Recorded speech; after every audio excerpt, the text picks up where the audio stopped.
My dear friends, Namaste. This is the fourth session of the lecture series on Ashtanga Hridayam. And in the last three sessions, we dealt with the first chapter of Sutrasthana of Ashtanga Hridayam. And by the last third session, I have already concluded the chapter with the one point in pending. In the last class, I have already mentioned that there is a concept called guna in Ayurveda, which has to be elaborately dealt in another session, the next session, and that is this session. And in this session, we will devote the whole session to the concept of guna.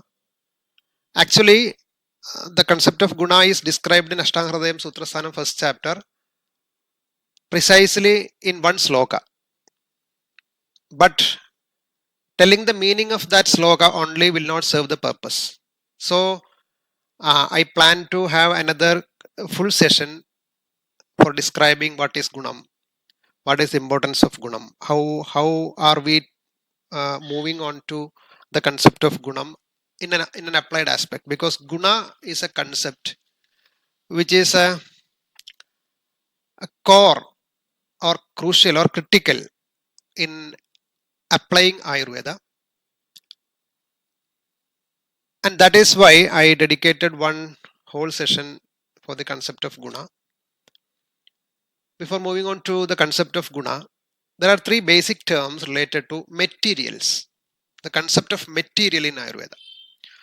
That material includes both human body and the materials which we consume from outside. So that material as such is called dravyam. And there are two other terms like gunam and karmam. The guna is called property or quality, or you can call it as an attribute.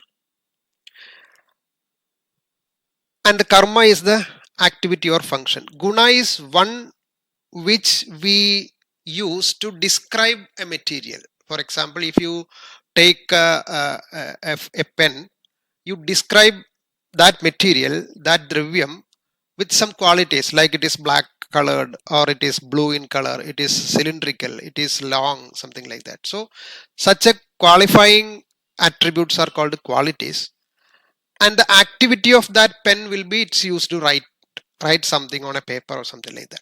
So that is the activity. So primarily any material will be having its own material. Material means with which it is made. So if you say food material, means if you say biryani, the dravya will be biryani as such with its material. That is, rice is there, chili is there. If it is chicken biryani, chicken will be there. So those material part is called the dravya, and it is very tasty. It is sweet, or it is it's having such and such tastes. It is hot, or such descriptions are called guna.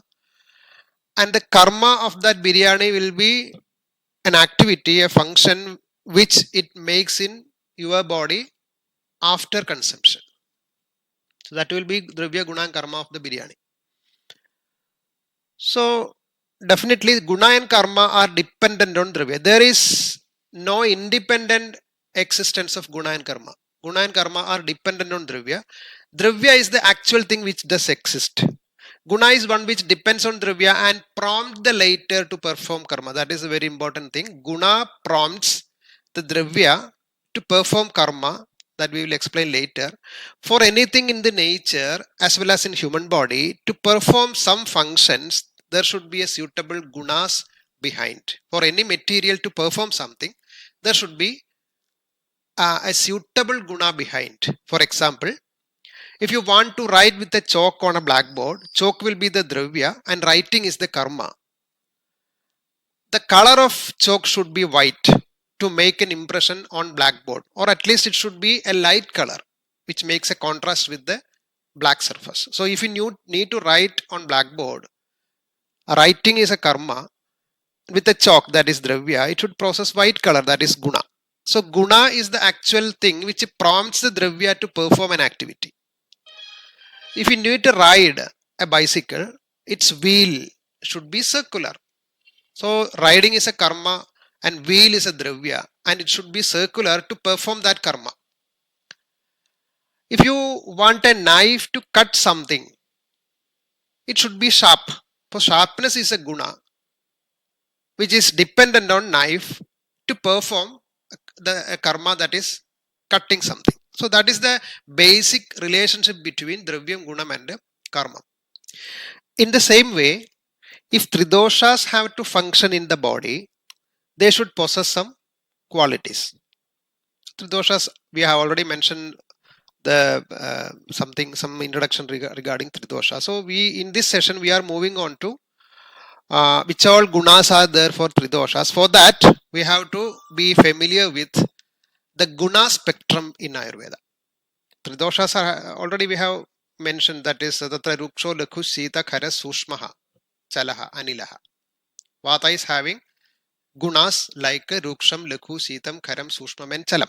Okay, so those are some selected gunas which are visible in vata.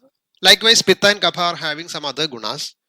So altogether we have to be familiar with which all gunas are available or which all gunas are described in Ayurveda.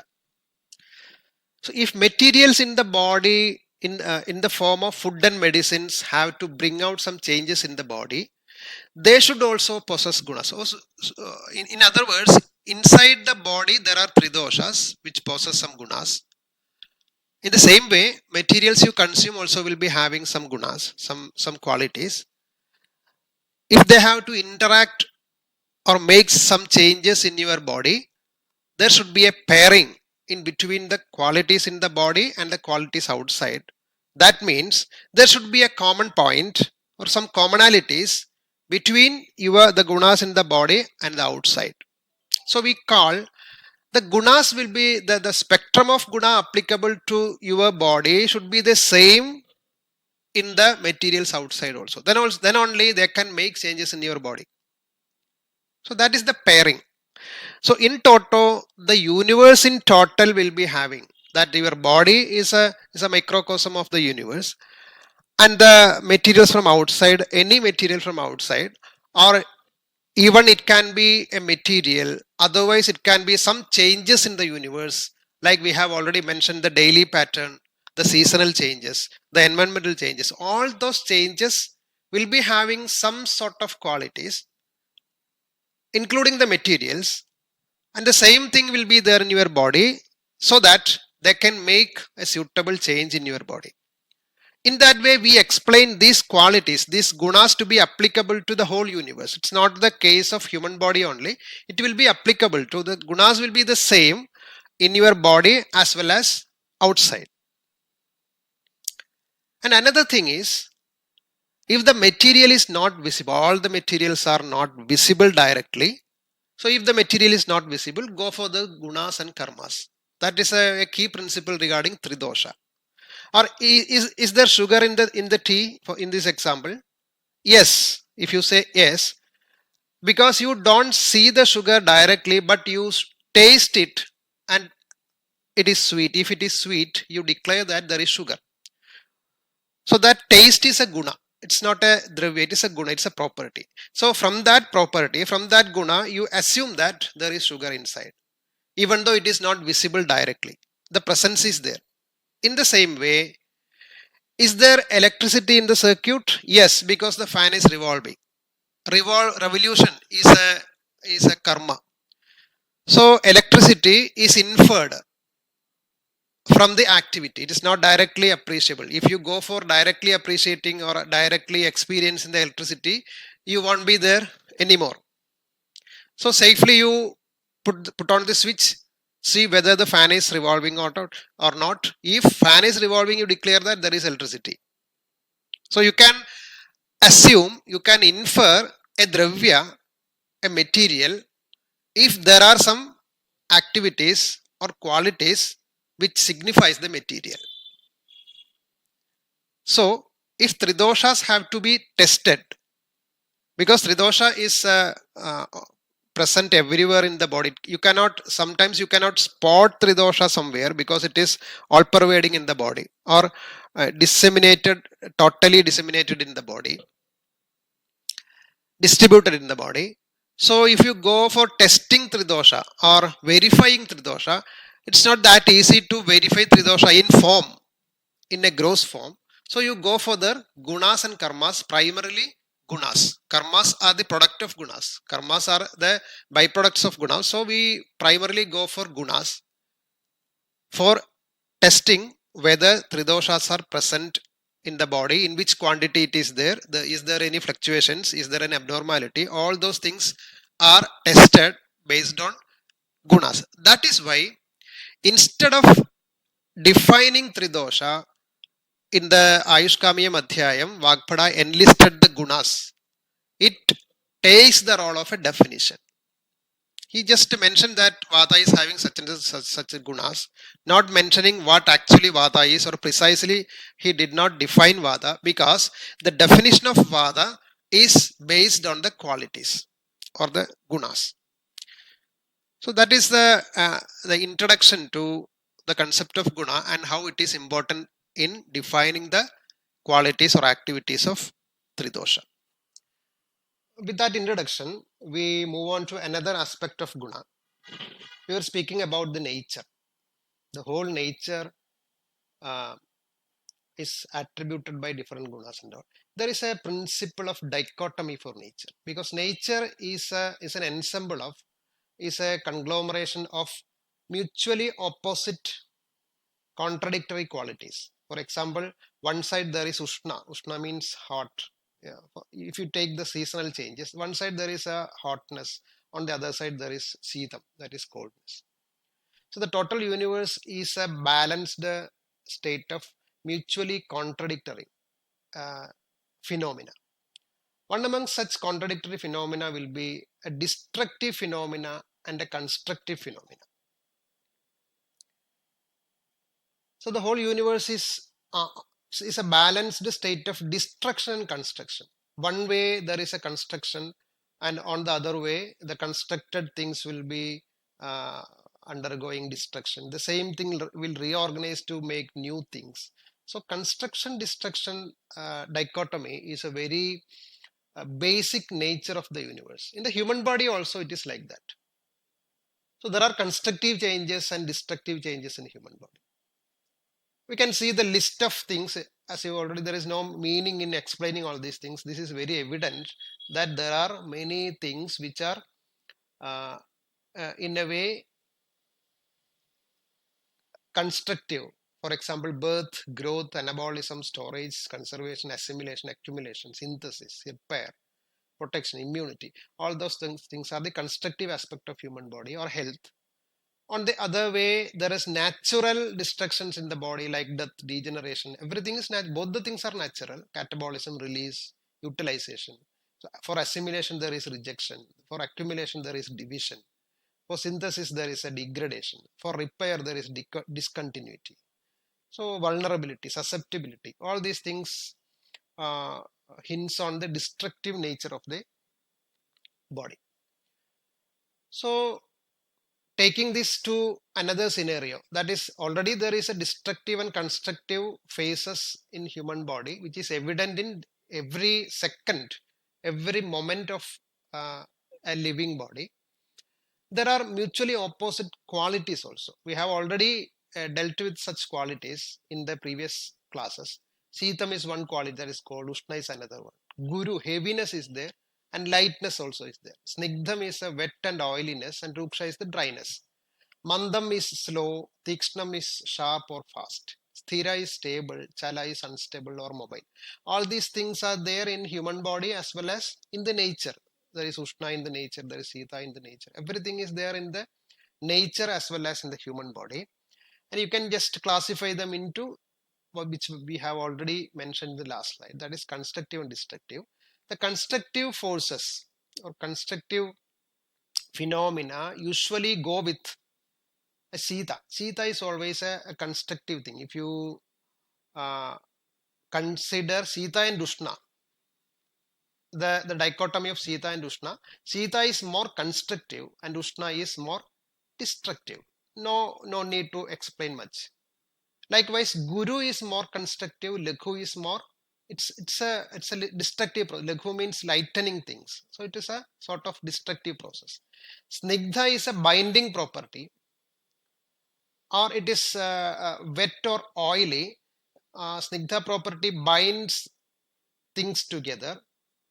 So it is called a constructive phenomena. And on the other side, Rukshata, dryness is almost a destructive thing. Manda means slowness. Slowness is adding to constructive phenomena. Tikshna is fast or sharp. It goes with the destructive process. Sthira is a firmness or stability. Stability is when compared to the Chala property. Chala is the mobility. So when compared to mobility, stability goes with the constructive process, and Chalam will go with the destructive process. So you can consider these 5 pairs of qualities: Sita, Mushnam, Guru, Lakham, and all, and they can be readily classified. On one side they are constructive, the opposite things will be destructive. We will be dealing with these properties. You have to be clear with these properties to move on to the next slides. And another important thing here is there should be a perfect balance in between these qualities. That is, wherever there is an increase in Sita or an undue dominance of Sita, Ushna will be regulating the dominance. Or wherever there is an increasing Sita in human body, if it is in a human body, the human body is capable to regulate that Sita within itself with the opposite quality, that is Ushna. So that is the peculiarity of human body. Is if it maintains a homeostasis, that means one constructive changes that happens unduly more in the body, it will be regulated by the destructive forces in the body. In the same way, wherever there is a destructive process which is undue only happening in the body, it will be countered by the constructive forces in the body. So that is why the human body is maintaining its homeostasis. So if such a maintenance, a balance is there, that state is called health. Whenever this balance breaks up, such a state will result in a disease. So that is a primary thing in understanding the guna spectrum, the role of guna spectrum, the role of destructive and constructive group of qualities in human body. So in that background, we will move on to the things which happen to the case of Tridosha. Vata, Pitta and Kapha are there. Vata contributes to the mobility, or Vata is the movement factor. Pitta is the factor behind metabolism or conversion or digestion. Kapha is for accumulation or growth. So naturally, if Vata is a mobility factor, the guna behind mobility will be Chala. Chala guna is the mobility, mobile. It's a factor behind mobility. Usually, naturally, a Chala guna will be consistent with the Ruksha guna. Ruksha is the dryness. The things which are in movement, there is every possibility to it become dry easily. So dryness go along with the Chala guna. Likewise, Lakhu guna is continuous with the Chala guna, because the light, if a material is light, there is easy in movement. The Ruksha guna in an intensity, high intensity, it becomes roughness. Ruksha in a high intensity becomes roughness, so it go along with the Chala guna. And another property is there, Sukshma guna. Sukshma is the penetrating capacity. So whichever is penetrating will add on to the Chala property, or Chalatvam or Chala property will be more easy when the thing is penetrating. So all these properties, all these qualities, gunas, come together in Vada, which supports movement, or which are the byproducts of movement. Either it supports the movement or Some others are the byproducts of movement. In another way, all these qualities or these gunas are destructive in nature. If this guna associate with the Ushna property or Ushna quality, it becomes highly destructive, that the body even does not exist. Body even cannot exist. So that much destructivity will be there if these gunas are associated with Ushna guna. So there is an internal regulatory mechanism, that is Sita guna will be there along with these properties.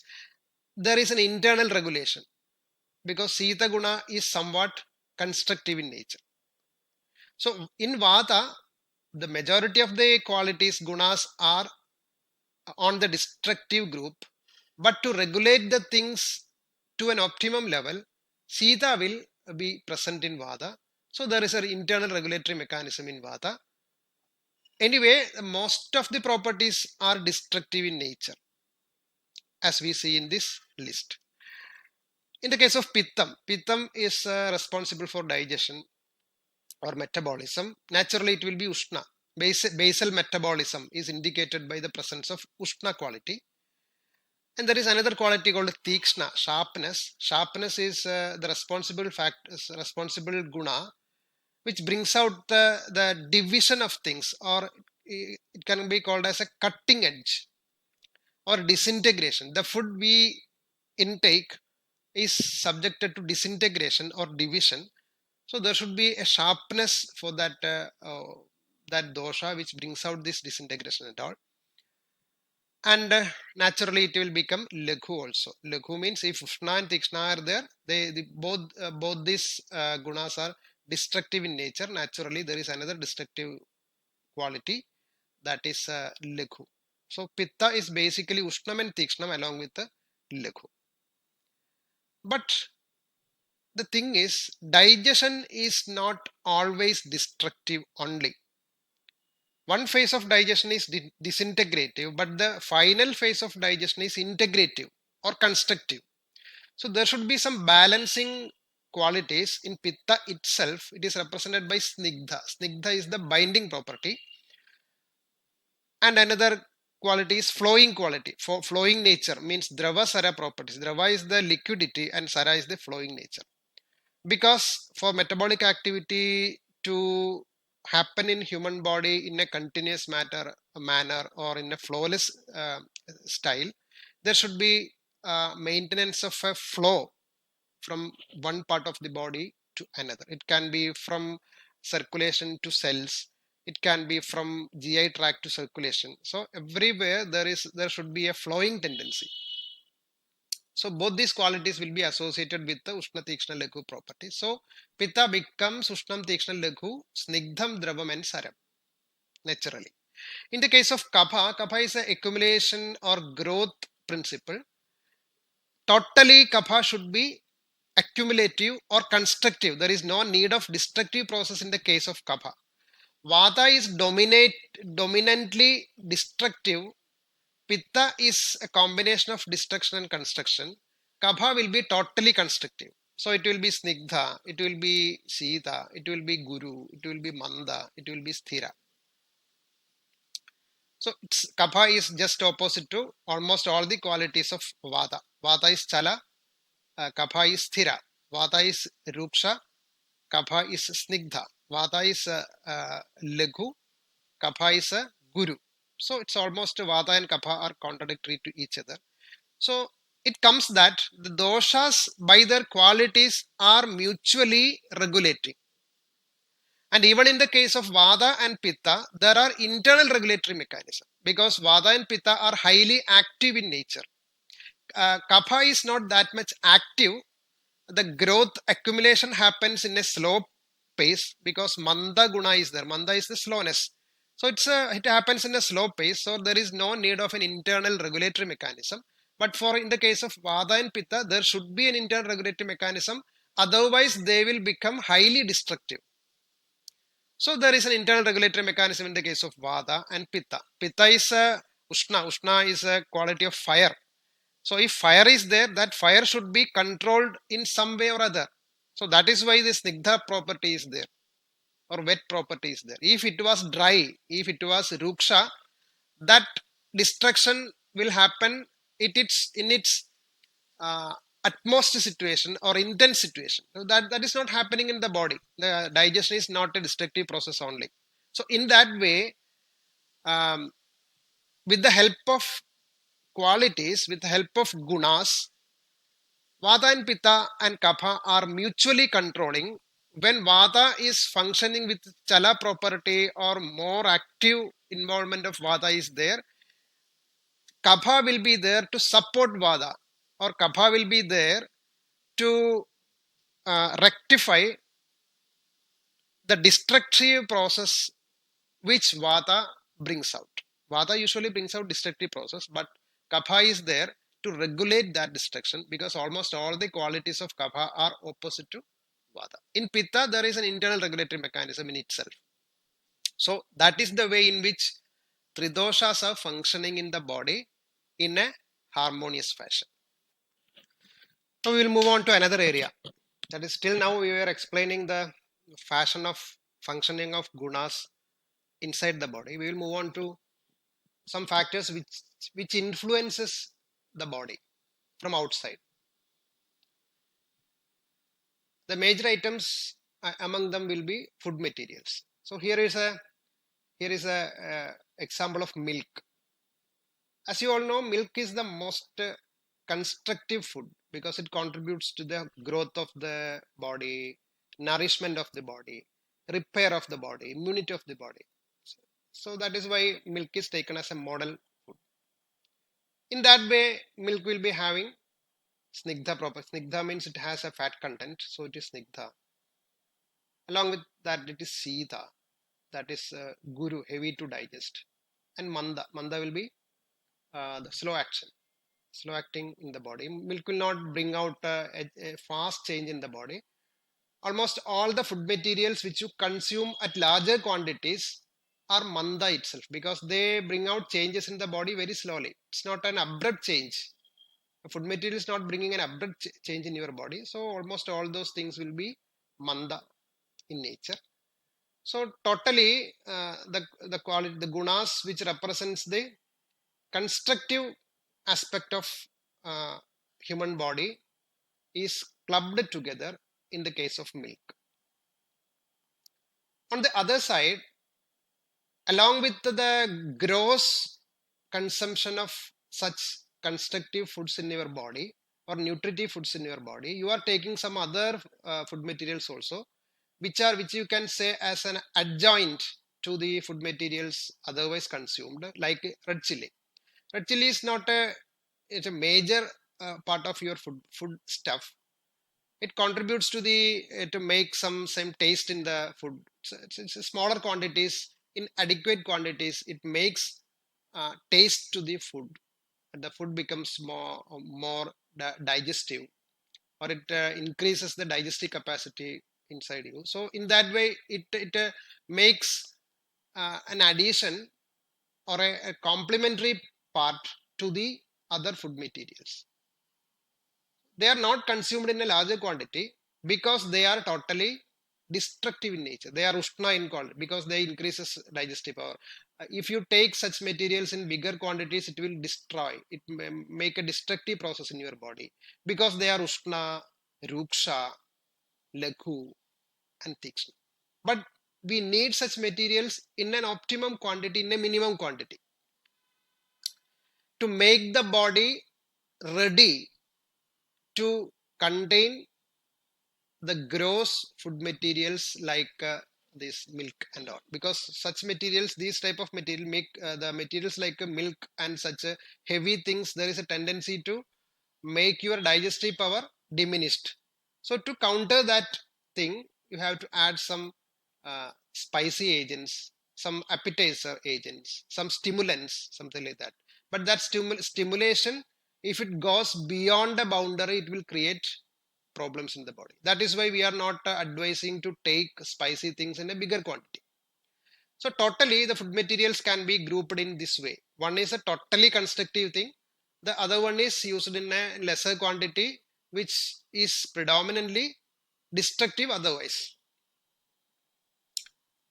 The same example, milk is there. Already we have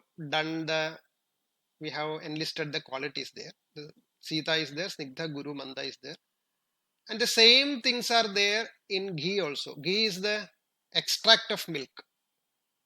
Okay. The fat portion is extracted. That is called ghee.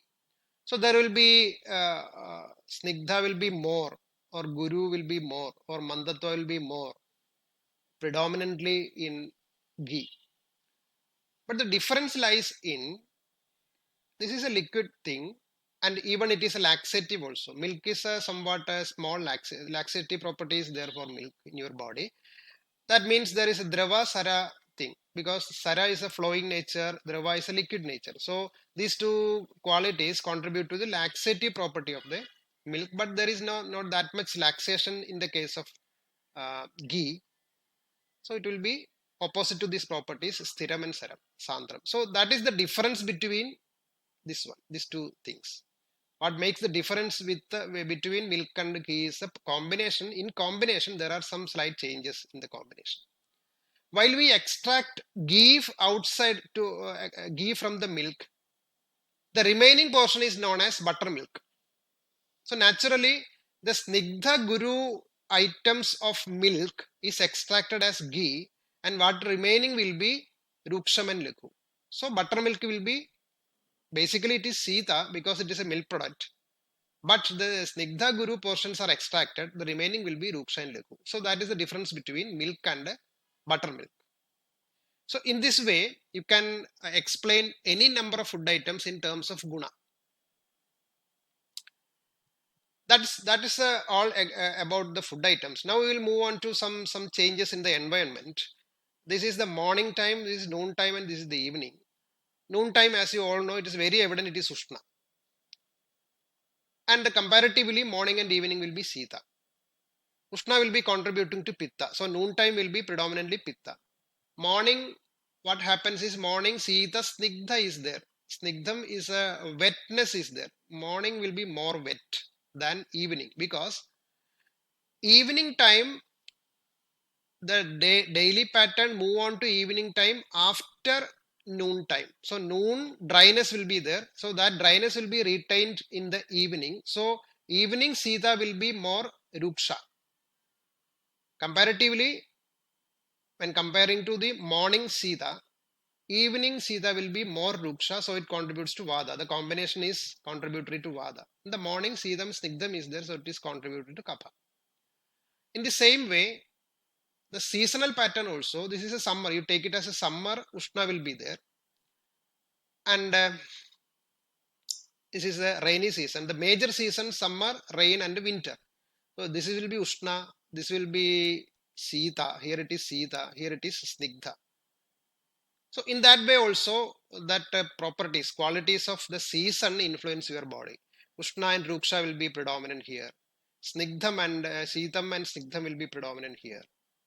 And it will be Snigdham and Sitam. But the combination differs.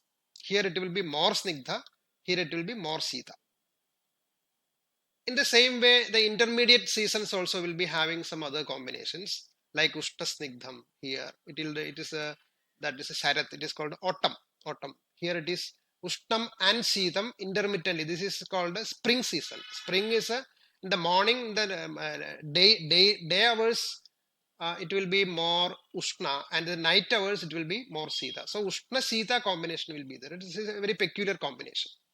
So in such a way, the seasonal pattern also will be having guna quality, the qualities, the combination of qualities, and in that way they will influence human body also. This is the division of land, geographical division. As we have also already seen, there are two typical division of or types of lands. One is Jangala, Ushna Ruksham, dryness will be there, and mostly it will be in a temperate region. Here it is Sita Snigdham, marshy land, water availability is there. Most frequently it will be Sitam also. So it is typically contributing to the Kapha. Here it is typically contributing to Vada. There can be a combination also of the two properties. Ushnam and Snigdham can be there. It contributes to either it contributes to Pitta or it can be Sadharanam. Sadharana means moderate. So in that way, the regional division also contribute to the guna combination. Here is the gross picture of the globe. Here Ushna is there in the uh, temperate region, or you can say equatorial region, and comparatively the other two sides are Sita. And here desert is there. It is very evident that desert is there. Desert is Ruksham. So here it will be Ushna Ruksham. But on the other side, here it is on the Ushna region, but it is evident that it is not a desert, it is forest region. So rain is available there. Rainy forests are there. So here it will be Ushna and Snigdha, because Snigdha is the wetness. So wetness contributes to the forest. So Ushna Ruksha. Here it is Ushna Snigdha. Here it is Ushna Snigdha. Here it is Ushna Ruksha. Here it will be Sita Snigdha, because it lies on a Sita region, and even that is forest region also. That is greenness is forest, indicating forest.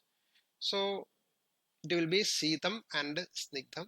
Here it will be Sitam and Ruksham, because that dryness is indicated evidently. Okay. In that way, any region in the world, you can mark the properties in the way. The middle region will be predominantly Ushna.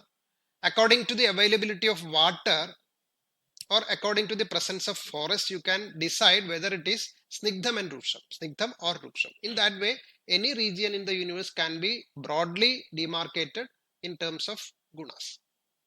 Here, evidently, this is the lifespan of a person. In the early ages or childhood, it will be growth spurt will be there. So kapha is there predominantly, Sita Snigdha will be there. In the middle age, there will be a combination. There is a balancing of things. So Snigdha will be there. Ushna will be very aggressive, very active. So Ushna will be there. Chala also will be there. So it may majorly contribute to Pitta. Old age degeneration is the main feature. So Ruksha will be there. And inactivity will be there. So Sita also will be there. So it contributes to Vada. So in this way, childhood, middle age, and old age will be distributed into Vada, Pitta, and Kapha. Very evidently, it contributes to kapha. This child will be having proper growth. Sleep is a thing which contributes to growth. See, sleep will be always snigdham and sitam, because it is pacifying, it is cold, it is making things together, it makes growth, it is guru. Everything will be there contributing to kapha. Here, the total mood, this is a psychological thing. The total mood contributes to dryness. It is aggressive or ushna, hot, tikshna. Naturally, it will be contributing to Vada and Pitta. Vada and Pitta combination will be there. Especially in the younger age, the disease pattern will be more affiliated to Vada Pitta combination. In the old age, the diseases will be more predominant with the Vada, and in the childhood, the diseases will be more predominantly with the Kapha. So the importance is, while treating such diseases, especially if you treat a child, you should consider the presence of kapha there. If you treat an old age person or an elderly person, whatever the disease may be, but you consider that there is a provocating factor for vada. So initially you have to consider the presence of vada there, and then go for the treatment for the disease. So that is the importance of such considerations. It's evident here. Sleep is contributing to kapha. Snigdha Sitam, here it is Ruksham. Becoming alert in the night, deprivation of sleep in the night will contribute to the Vata in the body, because it is highly Ruksham. Lifestyles also have some guna combinations. Here it is a sedentary activity, Guru, Sita, Sthira, and Manda, not active at all. It is a stable, it is Sita and Guru, very relaxed and very heavy also, increases kapha. So sedentary lifestyle increases kapha. Here it is Guru is there, but on the other side he is very aggressive. So Tikshna is there, Ushna is Chala is there, everything is there. It's a combination of all the gunas, so it can increase all the doshas. And here she does the exercise, but cool. So Sita is there. Laghu means exercises bringing out the lightness of the body. Chala is there. So typically it increases Vata. That is why the physical exertions or physical activities, if you do more and more physical activities, um, it will aggravate Vata. Physical activity is, if it is more, it is done in a non-balanced way, it will aggravate Vata because it is Chala more. So in that way, we can make a quality profile, guna profile for anything to which we are exposed. And the human body in the nature will be having their own guna profile. So in such a way, the nature outside will be influencing your body by the interaction of this guna profile.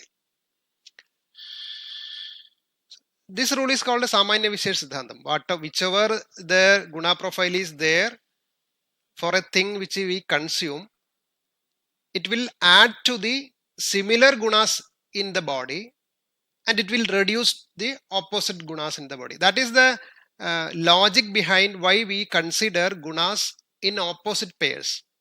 If you take an Ushna thing, it will reduce Sita and it will enhance Ushna.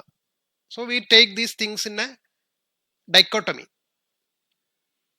Now we are moving on to how this dichotomy actually works in the body, or what all are the aspects in which these gunas make changes in your body. For example, Guru Lakhu, you consider Guru and Lakhu. For any guna, there is a physical meaning for that guna, or the term used for that guna, there will be a physical meaning. Heavy by weight is the physical meaning of guna. That's Guru.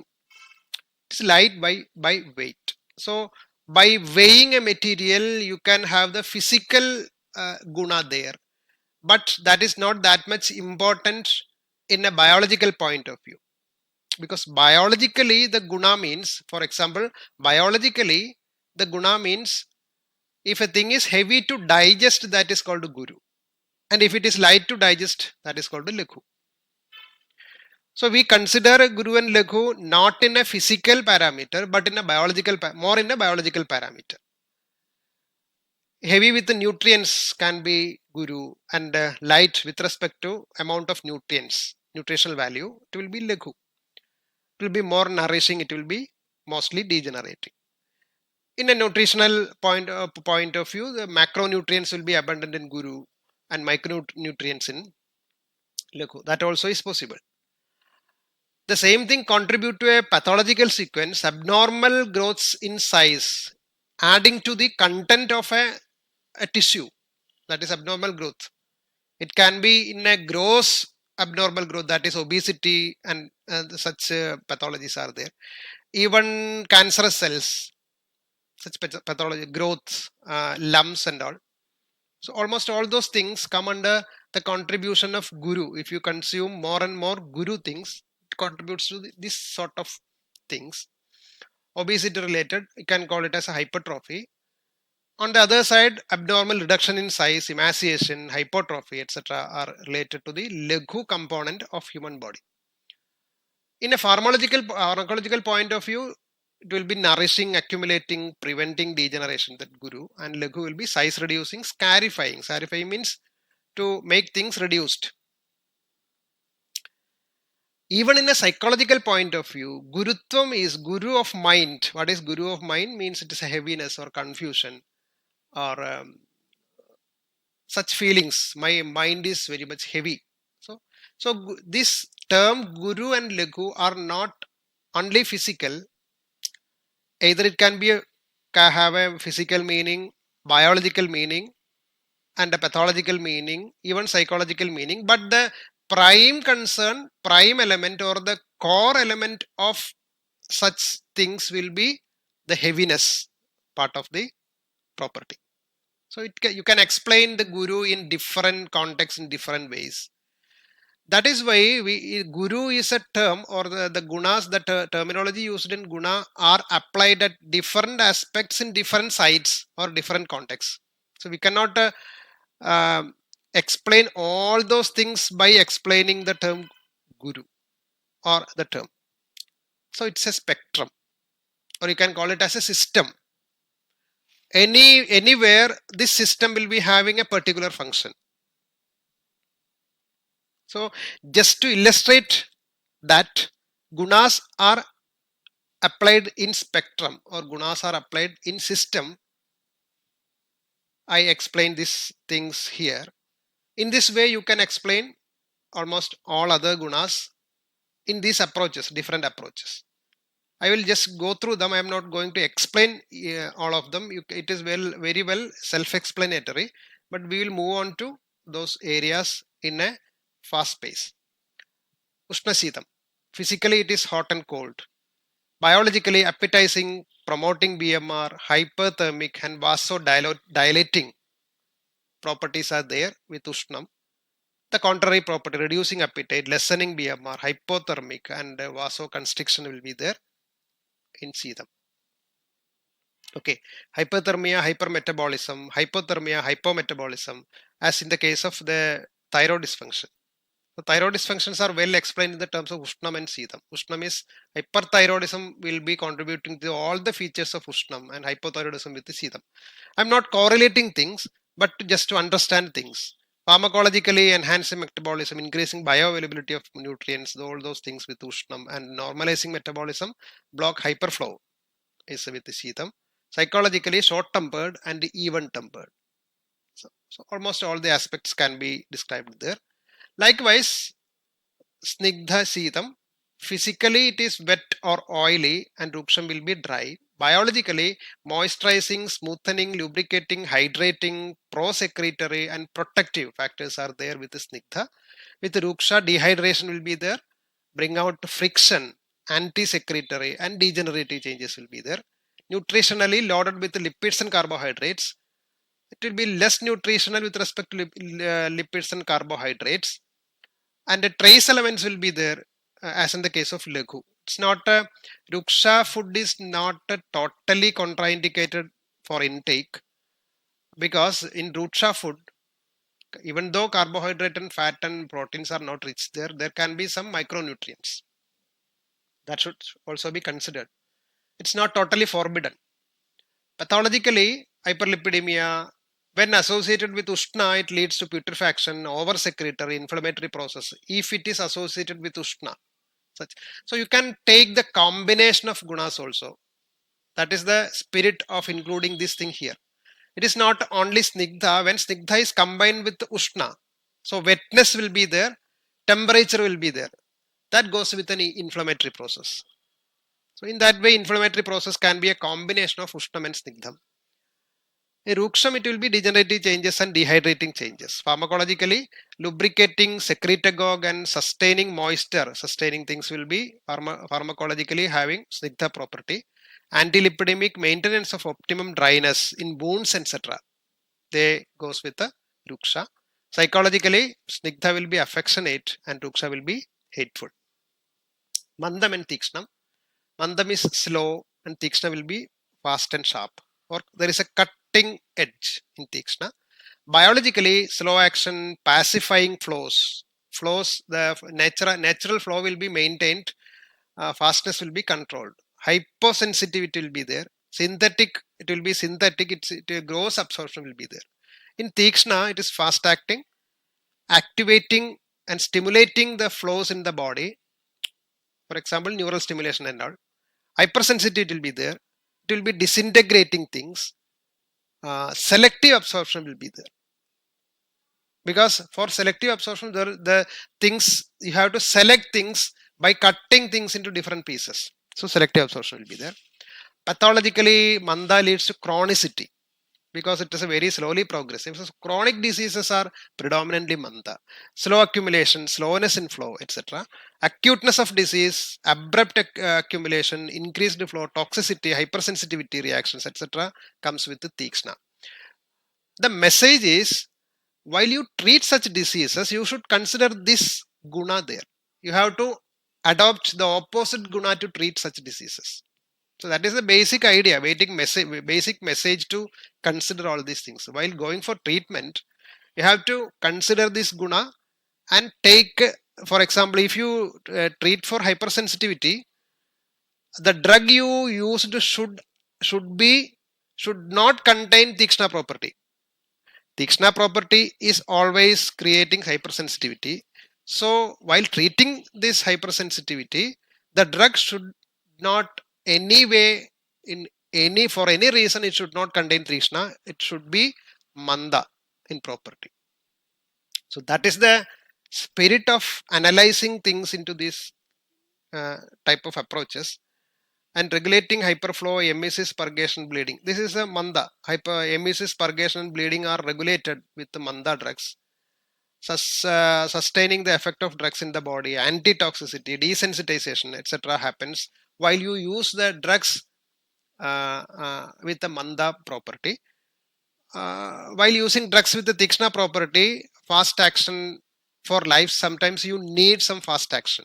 For example, if a toxicity is there or poisoning is there, you should not wait for a medicine to act slowly. So you need some medicines which are intensively tikshna to act in the body. So elimination, for example, purgation, purgatives, laxatives, or emetics, such drugs will be having tikshna property, purgatives, emetics, etc. Psychologically, manda will be passive. They are not active that much, so they belongs to type B personality. And in tikshna, there will be aggressive, active, and similar to a type A personality. And sandram dravam. Sandram is a dense or thick or viscous. Dravam will be loose or fluidity will be there. Biologically, condensed, viscous nature of any liquid medium. For example, blood will be having a natural viscosity. Semen will be having natural viscosity. So it is preserved by Sandra properties. And Drava, dilution or of any liquid medium will be there. For example, if you want to make a laxative effect in your gut, better use a thing which is Drava in quality. It need not be physically Drava. Drava means liquid, but it need not be physically liquid, but it should initiate Dravatvam in the GI tract. Laxatives, usually they are liquid in texture. Usually we use laxatives in liquid texture, but some other pills or something like that, they will be having laxative effect. They are not liquid by their physical appearance, but they will create liquidity in the gut. So that is the difference between the physical appearance and the activity in the body. Pathologically, hyperviscosity, condensation, calculus, etc., and thick discharges from wounds and all. If it is thick in discharge, it is sandram. On the other way, hypoviscosity, more flowing. For example, hemorrhage is there, or diarrhea is there, or menorrhea, means hypermenorrhea is there. In all those situations, Drava aspect of that liquid is more. So in treatment, we have to use the opposite. Sheetam and Sandram will be the option as per, for example, if it is hypermenorrhea, you use Sheetam and Dravam. Sheetam is having a property of blocking something. Cool things will block the flow. So Sheetam and Sandram will be making the flow contained. Pharmacologically, enhancing the solid content, the semen count, blood cells, etc. Here it will be loosening the viscosity. If semen is more viscous, you use a medicine to loosen the viscosity. If blood is becoming thicker and thicker, you use some thinning agents. Okay, thinning agents contribute to Drava property. Psychologically, Sandra will be deep rooted feelings and thoughts, and Drava will be superficial feelings and thoughts. Moving on to Sara Sthira combination. Saram is mobile and Sthiram is firm. Biologically, mobility, pulsation, rhythmicity, flexibility, etc. goes with Saram, or it's otherwise called Chalam.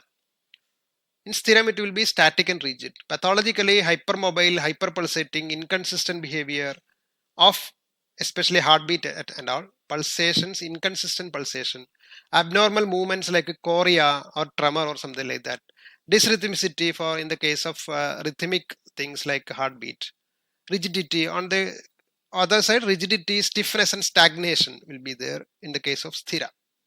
Pharmacologically, stimulating a flow and rhythm will be having Sara property. Neuroendocrine stimulators will be Chaline property.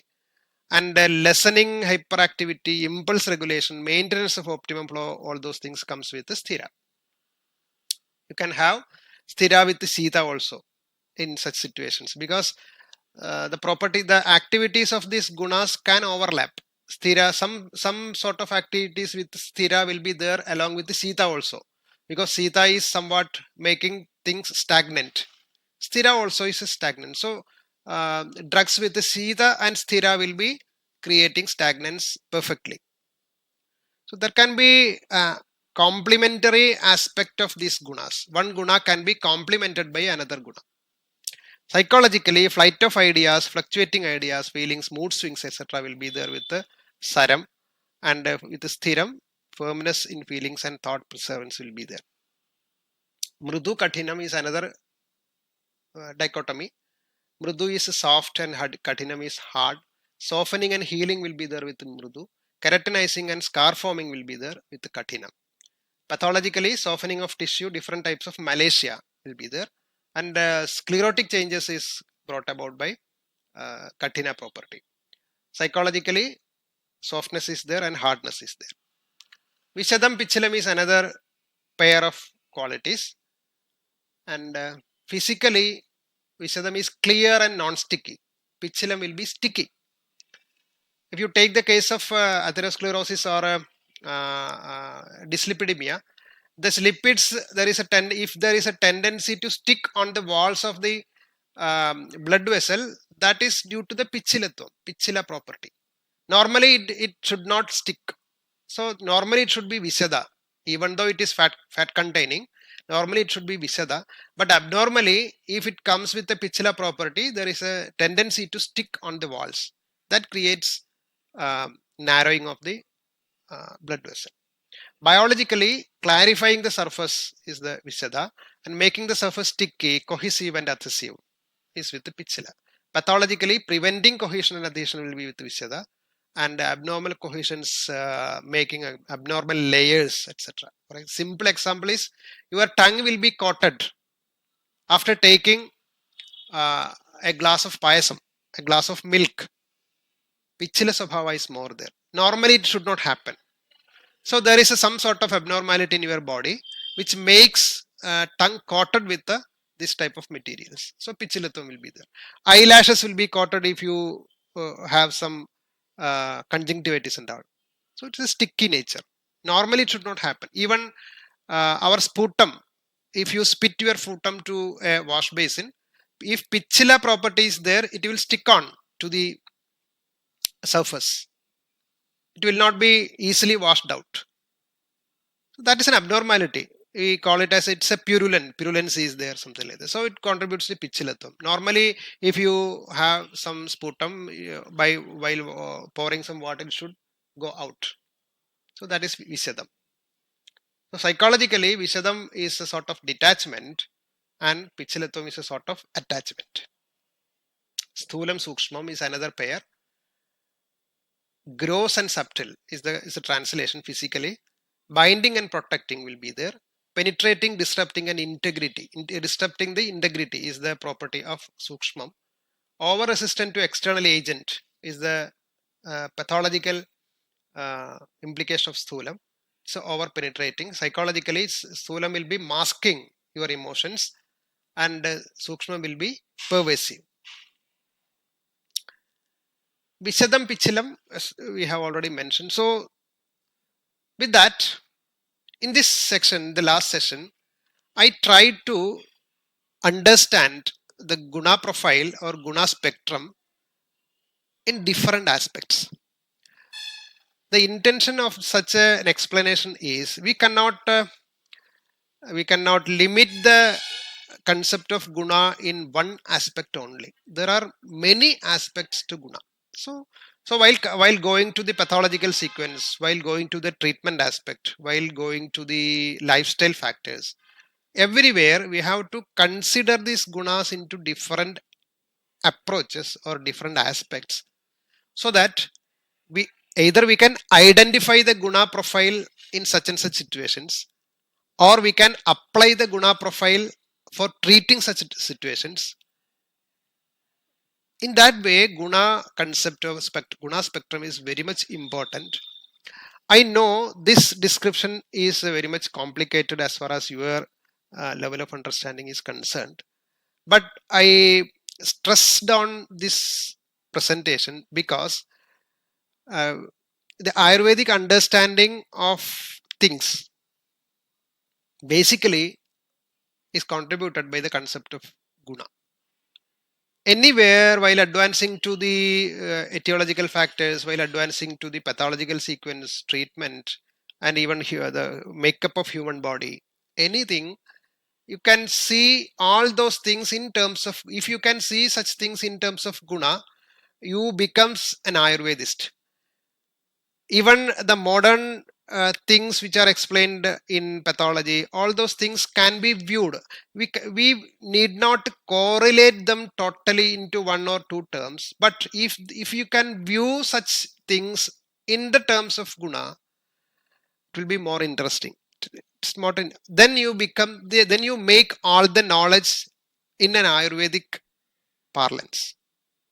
So it's a simple activity. Simple means it's a one pointed activity to make things or to understand the things in an Ayurvedic perspective. The very basic thing is to uh, recognize such things in terms of guna. We will move on to any other areas if you understand this influence or this type of thought process in while applying Ayurveda. So what does Ayurveda, interpretation of Ayurveda mean is to interpret anything including human body and the environment in terms of guna. If you can do such an exercise, simple exercise, there is so many complexities in applying these things in real practice, but you can start viewing things, you can start observing things in terms of guna. If you can succeed in that way, that is the very basic entry to the spirit of Ayurveda. I know it's not that much easy, but you can start from simple things, from simply while eating something, you can just think of the possible probable gunas you consume, something like that. So if you can do such a practice, that will be a simple entry to the thought process which Ayurveda uh, imparts. With that words, I conclude this session today, and we will be moving on to the old Ashtanga Hridaya, Sutrasthana and all. Now it will be very easy to explain things in terms of guna. That is why I paused this presentation in between. While explaining the next chapters in Sutrasthanam, I can directly go with some guna patterns and all. It's not directly mentioned in the textbook, but you can understand, we can discuss it in the with the help of this guna pattern. That is why I paused this presentation in between the textbook reading. So with that, I conclude this session. Thank you.